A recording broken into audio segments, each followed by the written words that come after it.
नमस्कार दोस्तों, मैं हूं आशुतोष और आशु इन्फोटेनमेंट चैनल में आपका बहुत बहुत स्वागत करता हूं। आज मैं हाजिर हूं आपके सामने एक नई बुक की समरी लेकर, जिसका नाम है the psychology of money, the timeless lessons on wealth, grade and happiness, जिसे लिखा है मॉर्गन हॉसेल ने। इस बात में तो कोई दो राय है नहीं कि हम सभी पैसा बनाना चाहते हैं, लेकिन ये जो समरी है ये मुझे बहुत जादू की समरी लगी मुझे तो। जैसा कि समरी का टाइटल है, ये एक टाइमलेस लेसन ही हमें देती है, और सिर्फ मनी की साइकोलॉजी नहीं, और भी कई सारी साइकोलॉजी के बारे में बताती है। और एट द एंड हमें ऐसा लगता है कि हमें बहुत कुछ हासिल हो गया हो। तो आइए बहुत ज़्यादा भूमिका न बनाते हुए इस बुक को शुरू करते हैं। क्या आप पैसा बनाना चाहते हैं? कैसा रहे अगर आप एक दिन में 3 बिलियन कमाएं? अगर आपकी कमाई 8 बिलियन हो जाए तो क्या आपको खुशी होगी? इस बुक से आप सीखेंगे कि अमीर कैसे बना जाए और अपनी वेल्थ को कैसे बरकरार रखा जाए। ये बुक आपको पैसे की सच्ची वैल्यू करना सिखाएगी। ये समरी किस किस को पढ़नी चाहिए? एम्प्लॉयज़ को, एंटरप्रेन्योर को, स्टॉक ट्रेडर्स को, ब्रोकर्स को, मैनेजर्स को। ऑथर के बारे में, मॉर्गन हॉसेल एक इन्वेस्टर और ऑथर हैं। मॉर्गन एक investment fund the collaborate fund के पार्टनर भी हैं, जिसे 14 लोगों ने मिलकर शुरू किया था। उन्होंने वॉल स्ट्रीट जर्नल के लिए भी कई आर्टिकल्स लिखे हैं और वो 3 किताबों के ऑथर भी हैं। इंट्रोडक्शन। आप इनमें से क्या यूज करना चाहोगे? एक खूबसूरत बंगला या 3 बिलियन डॉलर? फ्रीडम या अच्छी रेप्यूटेशन? क्या आपको लगता है कि आपने लाइफ में काफ़ी पैसा कमा लिया है? क्या आप जानना चाहते हैं कि 84.5 बिलियन डॉलर कैसे कमाया जाए? अगर ये सारे सवाल आपके दिमाग में घूमते हैं तो ये किताब पढ़िए। इसमें आपके हर सवाल का जवाब मिलेगा। दुनिया का greatest show, the greatest show on earth. Author Morgan Housel जब कॉलेज में थे तो पैसे कमाने के लिए वैलेट की जॉब किया करते थे। जहां वो जॉब करते थे वो लॉस एंजलिस का एक आलीशान और महंगा होटल था। एक बार वहां एक गेस्ट आया जो अक्सर उस होटल में आया करता था। वो लड़का एक टेक्नोलॉजी की एग्जीक्यूटिव था और काफ़ी तेज दिमाग वाला था। सिर्फ 20 साल की उम्र में ही उसने वाईफाई राउटर के लिए एक कंपोनेंट डिजाइन करके उसे पेटेंट करवा लिया था। उस यंग मिलियनर ने कई सारी टेक कंपनी स्टार्ट की और बाद में उन्हें बेच दिया। वो काफ़ी सक्सेसफुल था, लेकिन पैसे के मामले में थोड़ा अनलकी था। वो लड़का जहाँ भी जाता अपने साथ नोटों की गड्डी रखता था और जो भी उसके साथ बात करता वो उसे पैसे दिखाता था। वो शराब पीकर बड़ी बड़ी डिंगे मारता था। एक दिन उस आदमी ने गाड़ी पार्क करने वाले गार्ड को बुलाया और उसे कुछ नोट देकर पास वाली दुकान में जाने का ऑर्डर दिया। गार्ड को नोट के बदले दुकान वाले ने कई हजार डॉलर सोने के सिक्के दिए। तो उस यंग टेक्नीशियन ने उन गोल्ड कॉइन्स का क्या किया होगा? उसने वो कॉइन्स समुद्र में फेंक दिए। उसने अपने दोस्तों को भी बुला लिया और सबने मिलकर वो कॉइन्स समुद्र में ऐसे फेंक दिए जैसे कोई तालाब में पत्थर फेंकता है। उसके कुछ दिनों बाद एक दिन वो यंग मिलियनरी गलती से होटल के लैंप से टकरा गया। मैनेजर ने उसे कहा कि लैंप की कीमत $500 है, तो उस आदमी ने तमाशा खड़ा कर दिया। उसने अपने जेब से पैसे निकालकर मैनेजर के मुंह पे दे मारे और बोला, ये रहे $5000, अब दोबारा मुझे अपनी शक्ल मत दिखाना। शायद आप सोच रहे होंगे कि ये कहानी सच है क्या?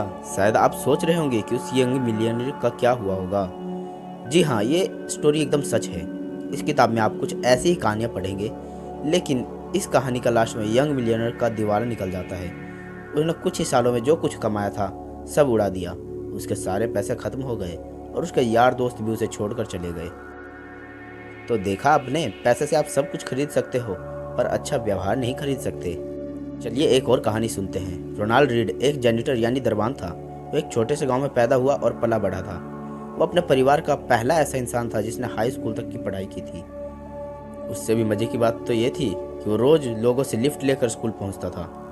रोनाल्ड एक साधारण जिंदगी जी रहा था। 25 साल उसने एक गैस स्टेशन में गाड़ियां रिपेयर करने का काम किया। उसने जेसी पन्ने में 20 सालों तक फ्लोर की सफाई का काम किया। 38 साल की उम्र में रोनाल्ड ने 2 बेडरूम वाला एक घर खरीदा। उसने वो घर $12,000 में खरीदा और अपनी पूरी लाइफ उस घर में गुजारी। रोनाल्ड की शादी भी हुई पर कोई बच्चा नहीं हुआ। जब वो 50 का हुआ तो उसकी वाइफ चल बसी। उसके पड़ोसी का कहना था कि रोनाल्ड की मनपसंद हॉबी लकड़ियाँ काटना था। जिस दिन रोनाल्ड ने न्यूज हेडलाइन बनाई वो दिन था उसकी मौत का। ये 2014 की बात थी। वो 92 साल का था। रोनाल्ड रीड के पास $8 मिलियन थे। उसने $2 मिलियन अपने 2 सौतेले बच्चों के लिए छोड़ा और $6 मिलियन एक लोकल हॉस्पिटल और लाइब्रेरी को दान कर दिए थे। अगर आप विकिपीडिया में रोनाल्ड के बारे में सर्च करेंगे तो उसमें आपको पता चलेगा कि वो एक चौकीदार, गैस स्टेशन अटेंडर, इन्वेस्टर, समाज सेवक और मिलियनर था। लेकिन ये हुआ कैसे? इसमें कोई ट्रिक नहीं है। रोनाल्ड ने तो कोई लॉटरी नहीं जीती थी और ना ही उसे कोई खानदानी पैसा मिला था। रोनाल्ड इतने सालों से पैसा बचाकर ब्लू स्टॉक चिप्स में इन्वेस्ट कर रहा था। बस इतनी सी बात थी, वो एक एक पैसा सेव करता था। यहाँ तक कि उसने कभी इंटरेस्ट भी नहीं निकाला था। उसने अपनी सेविंग को सालों साल कंपाउंड किया और उसकी मौत तक उसके पास $8 मिलियन रकम जमा हो चुकी थी। क्या आप कंपाउंडिंग का कॉन्सेप्ट जानते हैं? इसके बारे में हम बाद में बात करेंगे, लेकिन सबसे पहले आपको एक और स्टोरी सुनानी चाहिए। अब जरा एक नज़र डालते हैं उस आदमी पर जो रोनाल्ड रीड से बिल्कुल हटकर था। रिचर्ड फ्यूस्कॉन मैरी लिंच में एक एग्जीक्यूटिव था। उसने हार्वर्ड से MBA किया था और वो 40 की उम्र में रिटायर हो गया था। एक बिजनेस मैगजीन की 40 अंडर 40 मोस्ट सक्सेसफुल पीपल में उसका नाम भी शामिल था। कनेक्टिकट में रिचर्ड का 18,000 स्क्वायर फीट का बंगला था, जिसमें 2 स्विमिंग पूल, 2 लिफ्ट, 7 गराज और 11 बाथरूम थे। इस बंगले की मेंटेनेंस का खर्चा ही $90,000 महीना था और इसकी मेंटेनेंस में रिचर्ड ने काफ़ी बड़ा उधार लिया था। लेकिन फिर उसकी किस्मत ने करवट बदली। 2008 में फाइनेंशियल क्राइसिस आया और रातों रात रिचर्ड फुटपाथ पर आ गया। उसी साल उसने बैंकरप्सी के लिए फाइल किया था। इन दोनों यंग मिलियनर्स रोनाल्ड रीड और रिचर्ड की कहानी से हमने क्या सीखा? फाइनेंशियल सक्सेस कोई साइंस नहीं है, बल्कि फाइनेंस ही एक ऐसी फील्ड है जहां रोनाल्ड रीड जैसे लोग भी सक्सेस हो सकते हैं। एक हम्बल, एजुकेशन और एक्सपीरियंस वाला इंसान सर्जन, आर्किटेक्ट या इंजीनियर नहीं बन सकता, लेकिन फाइनेंस में रोनाल्ड रीड जैसा मामूली आदमी भी काफ़ी बढ़िया अचीवमेंट कर सकता है। फाइनेंशियल सक्सेस एक सॉफ्ट स्किल है जिसे कोई भी सीख सकता है। ये एक यूनिक फील्ड है जहां आपकी नॉलेज से ज़्यादा आप कैसे बिहेव करेंगे ये ज़्यादा मायने रखता है। फाइनेंस की फील्ड पैसे की साइकोलॉजी समझने का तरीका है। आप चाहे जहां भी हो, जैसे भी हो, पैसा आपका दिमाग बड़ा बना देता है। बस आपको हमेशा अलर्ट रहने की और ध्यान देने की ज़रूरत होती है। हर कोई अमीर बन सकता है, पर हर कोई हम्बल नहीं होता। Never enough. वैनगार्ड के फाउंडर जॉन सी वोगल ने एक बार एक स्टोरी सुनाई थी। एक बिलियनर के घर पे पार्टी हो रही थी। एक कोने में कर्ट वैंटिगेट और जोसेफ हेटलर बैठे थे। दोनों अपने होस्ट की इनकम की बात कर रहे थे, जो कि एक हेज फंड मैनेजर था। कर्ट ने कमेंट किया कि उस आदमी की एक दिन की कमाई भी जोसेफ के नोबल कैच 22 की पूरे साल की बिक्री से भी ज़्यादा है। इस पर जोसेफ के कमाल का जवाब दिया। उसने कहा कि उसके पास जो हेज फंड मैनेजर के पास भी नहीं है, और वो है इनफ। अभी आपकी सोर्स ऑफ इनकम क्या है? क्या आप बोल सकते हैं कि आपके पास इनफ मनी है? चलिए इन दो लोगों की स्टोरी से जानते हैं। रजत गुप्ता कोलकाता का एक गरीब लड़का था। वो एक अनाथ था, लेकिन 45 की उम्र में वो CEO बन गया। रजत दुनिया की जानी मानी कंसल्टिंग फर्म में एक मैकेंस्की के CEO थे। साल 2007 में जब वो कंपनी से रिटायर हुए तो उसके बाद उन्होंने United Nations and the world economic forum में एक बड़ी इंपॉर्टेंट पोजीशन मिली। रजत 5 अलग अलग कंपनियों के बोर्ड ऑफ डायरेक्टर भी थे। कोलकाता की झुग्गी झोपड़ियों से निकलकर उन्होंने सबसे अमीर बिजनेसमैन बनकर दिखाया। 2008 में रजत गुप्ता की बर्थ 100 मिलियन हो चुकी थी, लेकिन वो अपने पैसे से कभी भी सेटिस्फाइड नहीं हुए थे। वो एक सेटा मिलियनर बन चुके थे, तब उन्हें एक बिलियनर क्यों बनना था? वो उस सर्कल में आना चाहते थे बस। फिर रजत गोल्डमैन सैक्स के बोर्ड ऑफ डायरेक्टर बने। उन्होंने बिलियनियर बनने के लिए खुद को आगे बढ़ाया। 2008 में गोल्डमैन सैक्स इकोनॉमिक क्राइसिस के दौरान में थी। वॉरेन बफेट ने कंपनी को बचाने के लिए उसमें 5 बिलियन का इन्वेस्ट किया। एक बोर्ड मेंबर होने के नाते रजत गुप्ता को यह बात पब्लिक होने से पहले पता चल गई। वॉरेन की फंडिंग से बेशक कंपनी के स्टॉक ऊपर जाने के चांस थे। बोर्ड मीटिंग कॉल के 16 सेकंड बाद रजत ने एक फंड मैनेजर राजरत्नम को कॉल किया। यह कॉल कभी रिकॉर्ड नहीं हुई थी, पर राज ने तुरंत ही गोल्डमैन के 175,000 शेयर खरीद लिए। कई घंटों बाद वॉरेन की डील की खबर पब्लिक तक पहुंची। गोल्डमैन के स्टॉक एकदम से ऊपर चढ़ गए।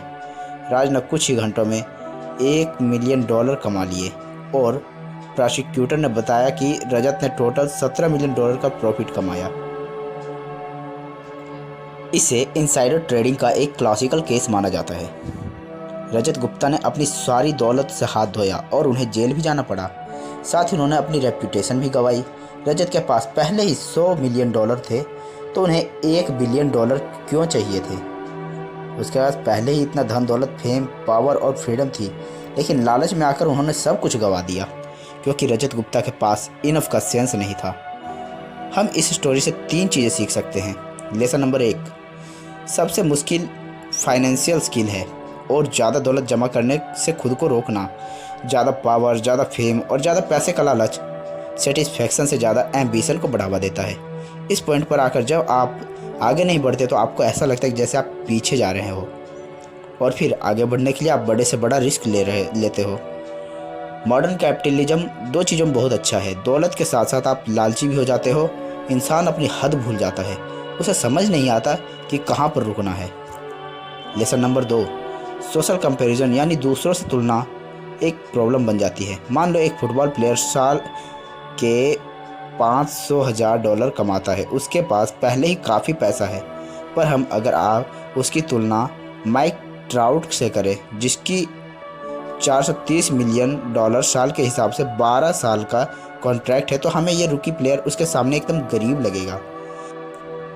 अब ये मान लो हेज फंड मैनेजर जो $36 मिलियन कमाता है, पर 2018 में top 10 highest paid hedge fund manager कम से कम $340 मिलियन साल के कमाते थे, तो ये हमें $36 मिलियन उसके मुकाबले काफ़ी कम लगेंगे। लेकिन अगर टॉप 10 हेज फंड मैनेजर्स जो साल के $340 मिलियन कमा रहे हैं, वो अपनी तुलना अगर टॉप 5 से करें तो top 5 head fund manager $770 million कमाते हैं। और अगर टॉप 5 खुद की तुलना वारेन बफेट से करें तो जो कि 2018 में उनसे $3.5 बिलियन ज़्यादा अमीर है। और अगर वारेन बफेट जेफ बेजोस के लेवल पर आना चाहते हैं तो जिसकी नेट वर्थ 2018 में $24 बिलियन थी, तो देखा आपने सोशल कंपैरिजन की दीवार बहुत ऊंची है, कोई भी इसे छू नहीं सकता। अगर आप इस खेल में शामिल हो जाओ कि मैं अपने दोस्तों जितना अमीर होना चाहता हूँ, तो आप कभी नहीं जीत सकते, क्योंकि जीतने और पैसा कमाने की कोई लिमिट नहीं है, कोई पॉइंट नहीं है जहाँ आपको इनफ लगे, आप सेटिस्फाइड फील करो। जीतने का एक ही तरीका है कि लड़ो ही मत। मान लो कि आपके पास काफ़ी है, चाहे आपके आसपास के लोग और की चाहत में पागल हुए जा रहे हों। लास वेगस के एक डीलर ने एक बार कहा था, कसिनो में जीतने का एक ही तरीका है, घुसते ही बाहर निकल जाओ।